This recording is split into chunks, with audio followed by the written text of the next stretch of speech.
The first time I suspected something was wrong at Metropolitan General Hospital was during a routine safety audit in the surgical wing.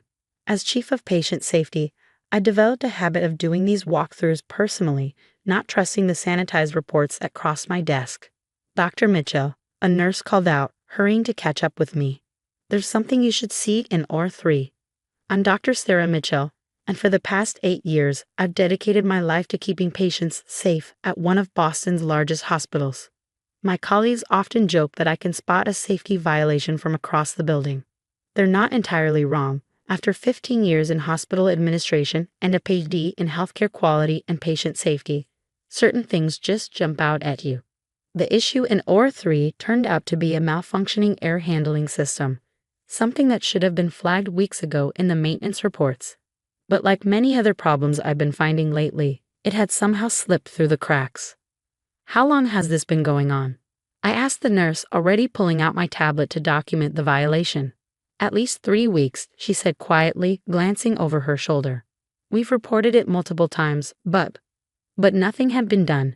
It was becoming a familiar pattern, one that had started shortly after Richard Harrison took over as hospital director 6 months ago. I'd noticed the changes immediately, subtle at first, then increasingly obvious. Maintenance requests delayed, safety protocols streamlined, staff training sessions shortened, all in the name of efficiency and cost-cutting. "I'll take care of it," I assured the nurse, adding the violation to my growing list. "And thank you for bringing it to my attention."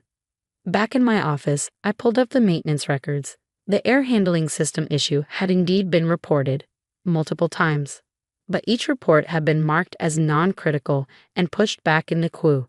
It was the same story with dozens of other safety issues I documented over the past few months. A knock at my door interrupted my review.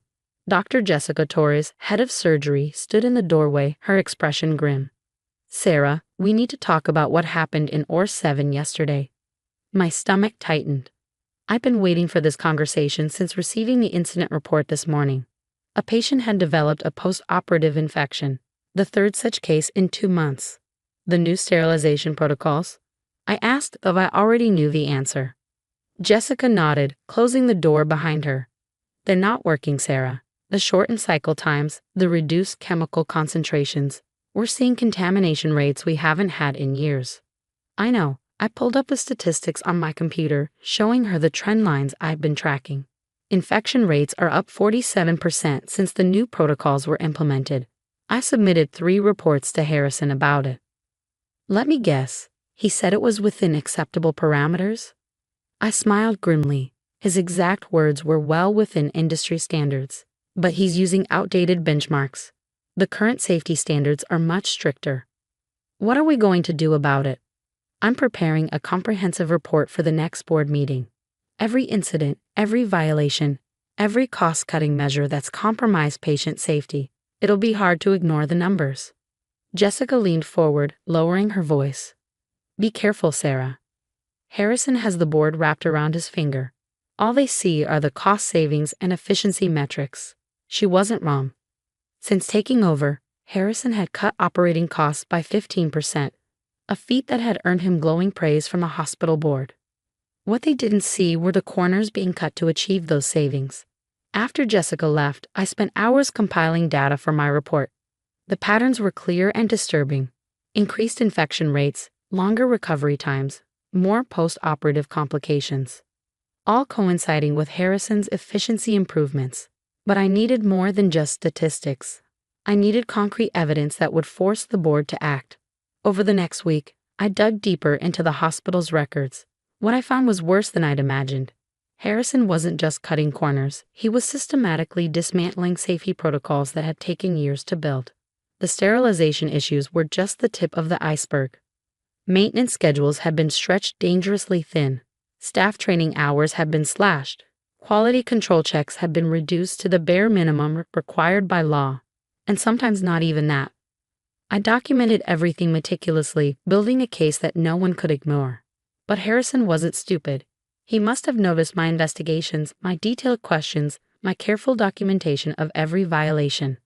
The confrontation came sooner than I expected. It was late evening, and I was reviewing staff rotation schedules when Harrison burst into my office, his face flushed with anger. What the hell is this? He slammed a document onto my desk, a copy of the preliminary report I've been preparing for the board. That, I said calmly, is a comprehensive analysis of patient safety metrics since your new protocols were implemented. This is garbage, he spat. Cherry-picked data designed to undermine my authority. Do you have any idea how hard I've worked to make this hospital efficient? Efficient at what cost? I stood up, meeting his glare. The infection rates in OR 7 alone are well within acceptable parameters. He cut me off. You and your obsession with gold standard protocols are costing this hospital millions. Do you know how much money we've saved with the new sterilization procedures? Do you know how many patients have developed infections because of those procedures? His face darkened. Watch yourself, Dr. Mitchell. Your position here isn't as secure as you think. Is that a threat? It's a reality check. The board meeting is in 2 days. If you present this report, if you try to undermine everything you've accomplished, I corrected him. And what exactly is that? Cutting costs by compromising patient safety, trading people's lives for profit margins? Harrison's smile was cold. You really don't get it, do you? This is a business, Sarah. A business that was hemorrhaging money before I took over. Sometimes difficult decisions have to be made. Not with people's lives. He straightened, adjusting his tie. I'm giving you a chance here. Withdraw the report. Get on board with the program. Otherwise what? You'll fire me for doing my job. For protecting patients. For being unable to adapt to necessary changes. For refusing to embrace modern healthcare management practices. For being, quite frankly, obsolete. I looked at him for a long moment, seeing him clearly for the first time. He wasn't evil. Not really. He was just a man who had lost sight of what healthcare was supposed to be about. The report stays, I said quietly. The board needs to know the truth. Then you leave me no choice. He pulled an envelope from his jacket and dropped it on my desk. Your services are no longer required at Metropolitan General. I opened the envelope. Termination papers, effective immediately. The reasons listed were vague enough to sound plausible. Failure to adapt to organizational changes, resistance to efficiency improvements, insubordination. Your XCSSIV safety PRO to Yosiolas are costing US money, he shouted, his composure finally cracking. We can't afford your outdated idealism anymore. I looked at the papers, then back at him, feeling strangely calm. You know what we really can't afford, Richard? The lawsuits that will come when people start dying from preventable infections. The investigations that will follow when someone finally looks closely at what you've been doing. Get out, he snarled. Security will escort you to clear your office. I stood slowly, gathering my personal tablet, my own device, not the hospital-issued one. Of course. But Richard? You might want to postpone that board meeting tomorrow. Why's that? I smiled, thinking of the detailed records I'd been compiling, the evidence I gathered, the witnesses I prepared. Because the medical board will be very interested in what I have to show them. His face paled slightly. You wouldn't dare. Watch me. I walked to the door, then turned back. You know what the funny thing is? All those safety protocols you called excessive. They weren't just protecting patients. They were protecting you too. As security escorted me out of the building, I could feel Harrison watching from his office window. He thought he'd won, thought he'd silenced another troublesome idealist who didn't understand the realities of modern healthcare. But he'd forgotten something crucial about patient safety professionals. We document everything. And tomorrow, those documents would tell a story that not even the hospital board could ignore. In my car, I pulled out my phone and made 3 calls. The first was to my lawyer, confirming our meeting first thing in the morning. The second was to Dr. Torres, who had been quietly gathering her own evidence from the surgical department. The third call was to my old colleague at the State Medical Board, the one who had been waiting for months for concrete evidence of safety violations at Metropolitan General. It's time, I told her. I have everything you need. Tomorrow would be interesting indeed. Harrison thought you'd fired another naive idealist who cared too much about safety protocols. Instead, he just armed the one person who could expose everything he'd been trying to hide. Sometimes being too careful is exactly what the situation requires. The night after my termination, I sat in my home office surrounded by 8 years' worth of meticulously maintained records. My laptop displayed a secure cloud drive containing thousands of documents, incident reports, safety violations, maintenance logs, and staff complaints. Harrison had no idea that I'd been building this archive since the day he started changing protocols. My phone buzzed. A message from Dr. Torres. 3 more post-op infections reported today. Harrison's trying to classify them as unrelated incidents. I added this information to my growing file, remembering the conversation I'd had with Jessica Torres 4 months ago when we first noticed the spike in infection rates. Document everything, I told her then. Every infection, every complication, every deviation from standard protocols. And make copies. Lots of copies. She had done exactly that, as had dozens of other healthcare professionals throughout Metropolitan General. They'd seen what was happening under Harrison's leadership, and they trusted me enough to share their concerns and their evidence. At 7 a.m., I met with my lawyer, David Cohen, in his downtown Boston office.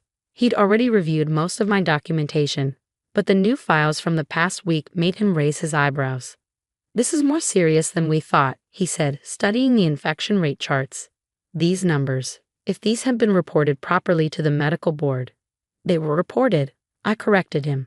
"Harrison just found ways to classify them differently. Split them into separate categories, spread them across departments so the pattern wouldn't be obvious." David nodded, making notes. "Deliberate misclassification of adverse events. That's a serious violation of reporting requirements." He looked up at me. "You know they'll try to discredit you, paint you as a disgruntled former employee." I smiled, pulling out another file. "That's why I have this. Every email, every memo where I raised concerns about the safety protocols.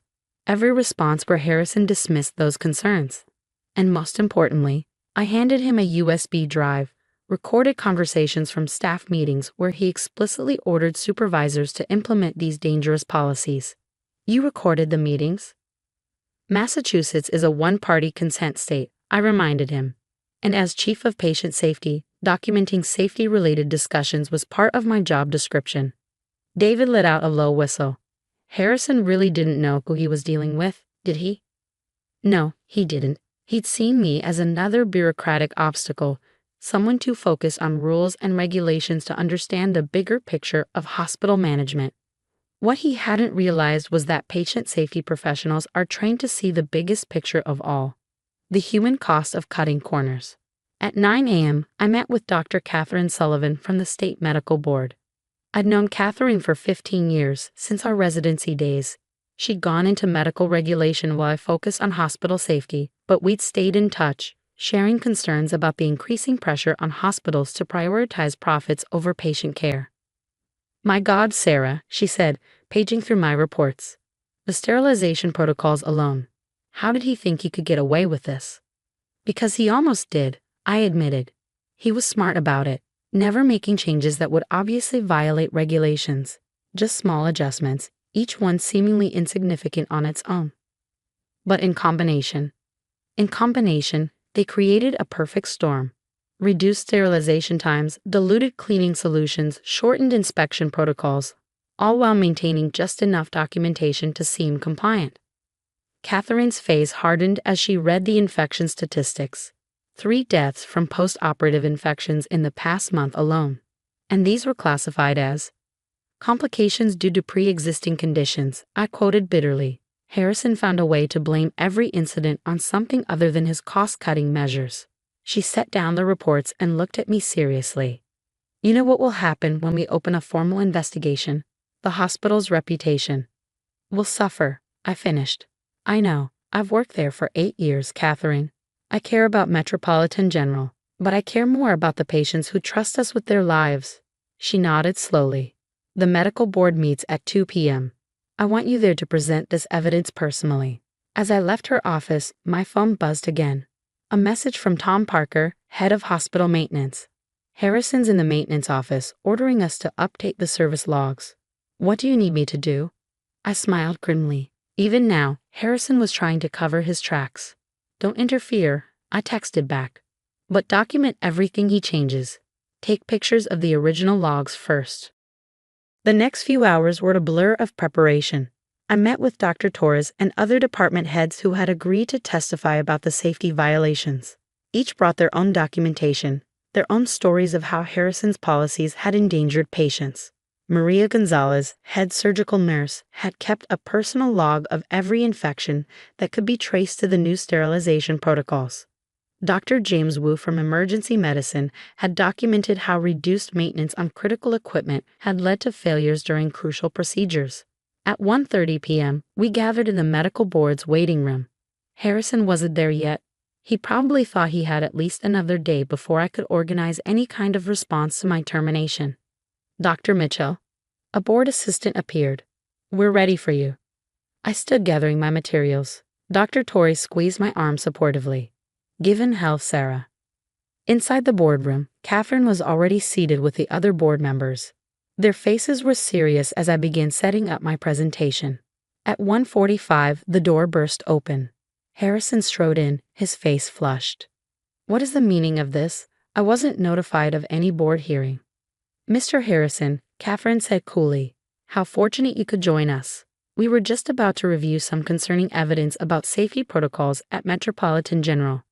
He turned to me, his expression murderous. "You had no right."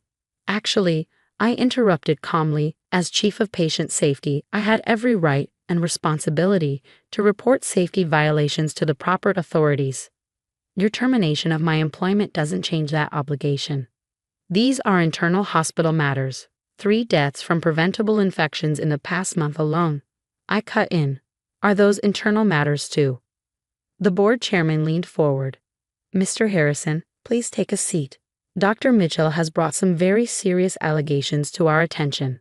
Harrison sat, his face tight with controlled rage. I could almost see him calculating, planning how to discredit me, how to explain away the evidence.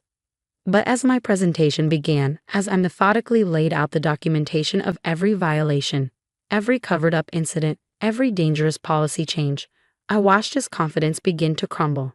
The infection rate charts were damning enough, but when I played the recorded meetings where he explicitly ordered staff to implement dangerous protocols, when I showed the maintenance logs documenting systematic neglect of critical equipment, when I presented testimony from department heads about specific incidents that have been covered up.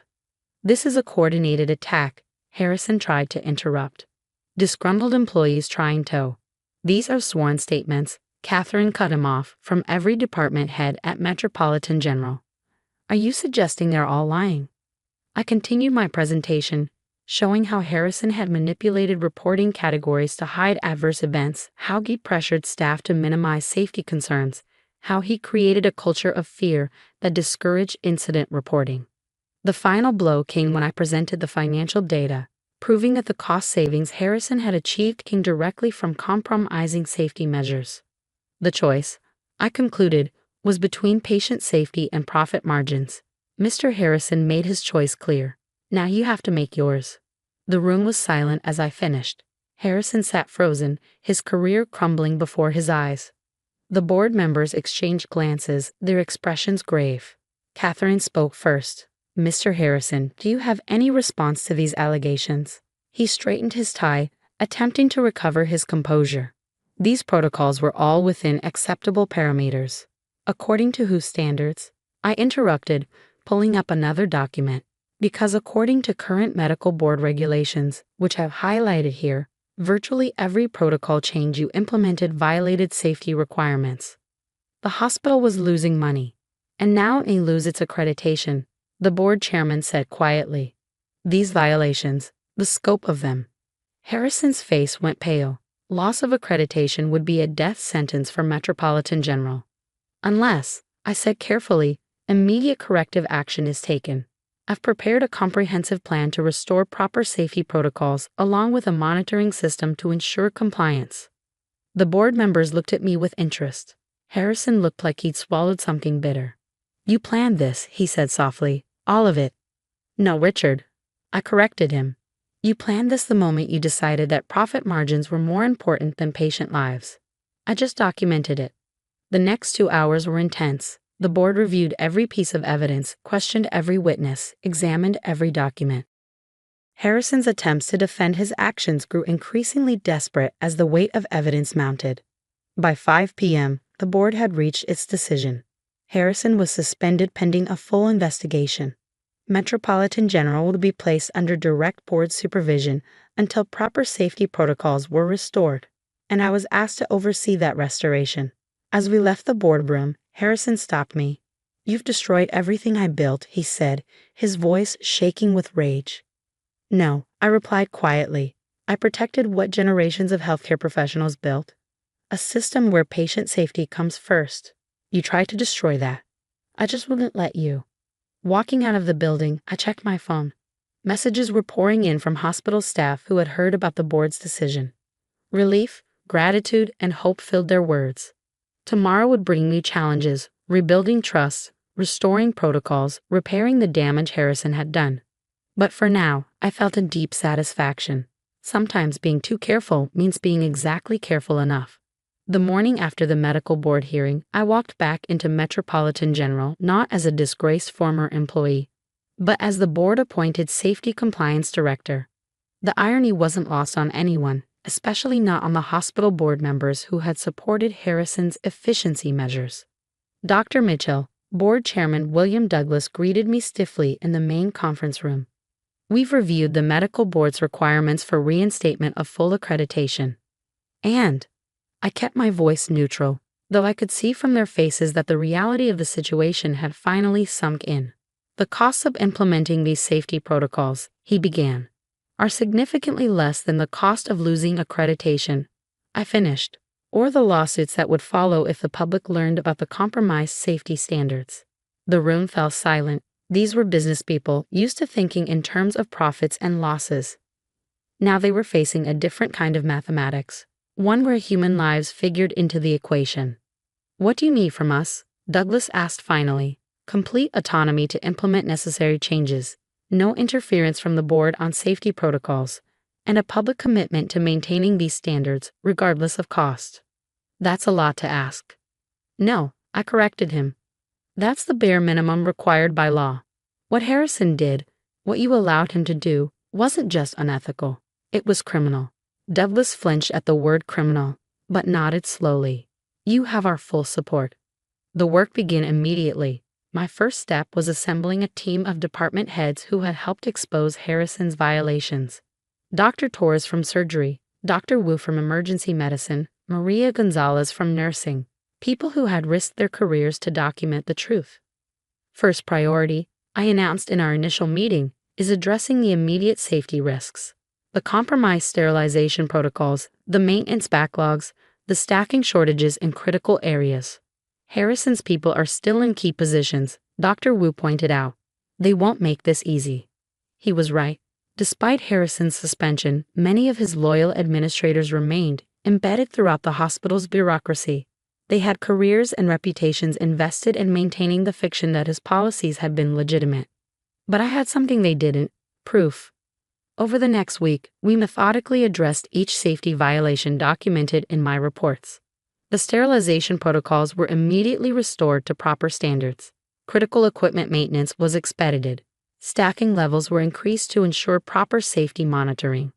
The costs mounted quickly, causing the board members to shift uncomfortably in their seats during daily briefings. But with the medical board's investigators now regularly present in the hospital, they couldn't object. The resistance from Harrison's remaining allies was subtle but persistent. Maintenance requests were lost. Schedule changes were misunderstood. Documentation was accidentally misfiled. Then came the first test of our restored protocols. Dr. Mitchell. Maria Gonzalez caught me as I was leaving a department meeting. "We've got a situation in War 4. The new safety protocols just prevented a major incident." I followed her to the surgical wing, where Dr. Torres was waiting with a grim expression. "The equipment check you reinstated," she explained. "It caught a critical fault in the anesthesia delivery system. Under Harrison's protocols, we wouldn't have found it until—" She didn't need to finish. We all knew what could have happened. "Document everything," I instructed. "Every detail, every person involved, every potential consequence that was avoided." The incident became our first success story. Concrete proof that the restored safety measures were saving lives. I made sure the report reached every board member and department head. But our opponents weren't finished. 2 days later, an anonymous letter circulated through the hospital, detailing the excessive costs of the new safety protocols and warning of potential layoffs and department closures. I called an all-staff meeting. Let's talk about costs. I began projecting financial data onto the screen, specifically the cost of a single wrongful death lawsuit, the cost of lost accreditation, the cost of destroying public trust in our hospital. The room was silent as I displayed the numbers. But more importantly, I continued, let's talk about the costs we can't calculate. The cost of a preventable death. The cost to a family who loses a loved one because we decided saving money was more important than saving lives. The anonymous letters stopped after that. 3 weeks into our reform efforts, I received an unexpected visit from James Chen, a patient who had survived one of the post-operative infections during Harrison's tenure. I read about what happened in the papers, he said, sitting carefully in my office, about the compromised protocols, the covered-up incidents. Mr. Chen, I'm so sorry for. He held up a hand. I'm not here to complain. I'm here to help.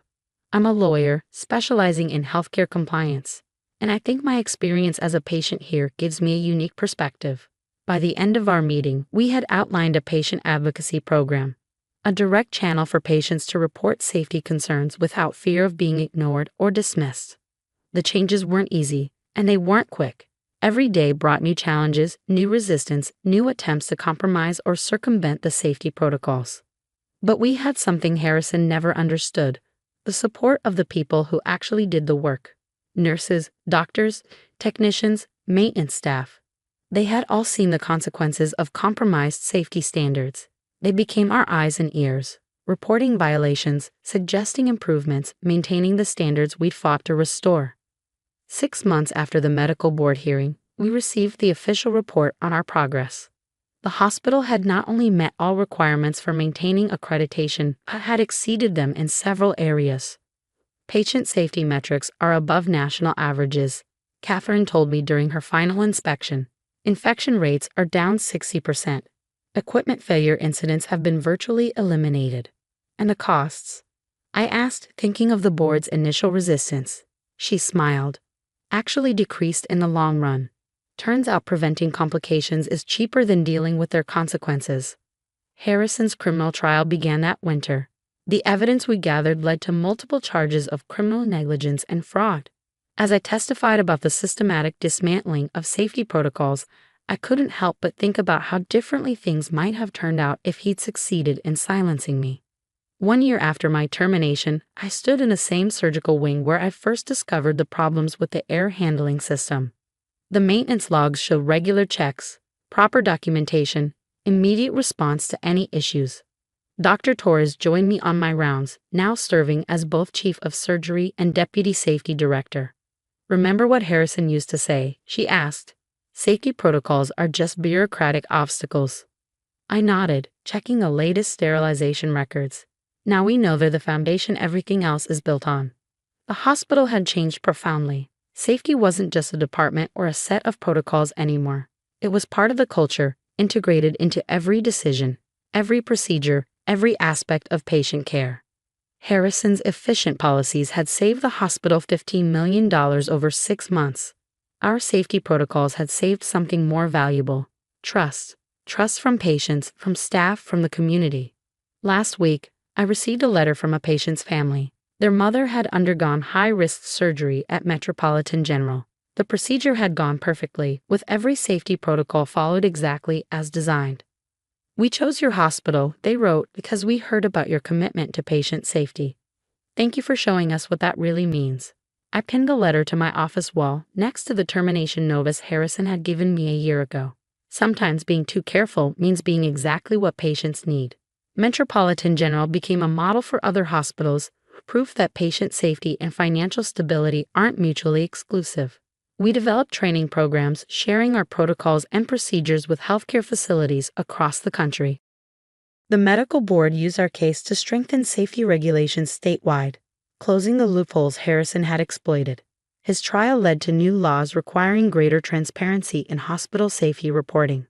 As for me, I still do my daily rounds, still check every protocol, still document everything. Some call it excessive caution. I call it doing my job. Because in healthcare, there's no such thing as being too careful when lives are at stake. Every safety check, every protocol, every documented incident is part of a system designed to protect the most vulnerable, patients who trust us with their lives. Harrison never understood that. He saw safety protocols as obstacles to efficiency, barriers to profit. What he didn't see was that they're actually the foundation of everything we do in healthcare. Without them, we're not just risking lawsuits or accreditation, we're risking the very thing we're sworn to protect: human life. Today, Metropolitan General stands as proof that doing the right thing isn't just morally correct, it's also good business. Our patient satisfaction scores are at record highs. Our complication rates are among the lowest in the state, and our costs, well, it turns out that preventing problems is a lot cheaper than dealing with their consequences. Sometimes I think about Harrison serving his sentence and probably still believing that I was just an obstacle to his vision of efficient healthcare. He never understood that true efficiency in healthcare isn't about cutting corners. It's about getting things right the first time, every time. Because in the end, the price of safety isn't measured in dollars and cents.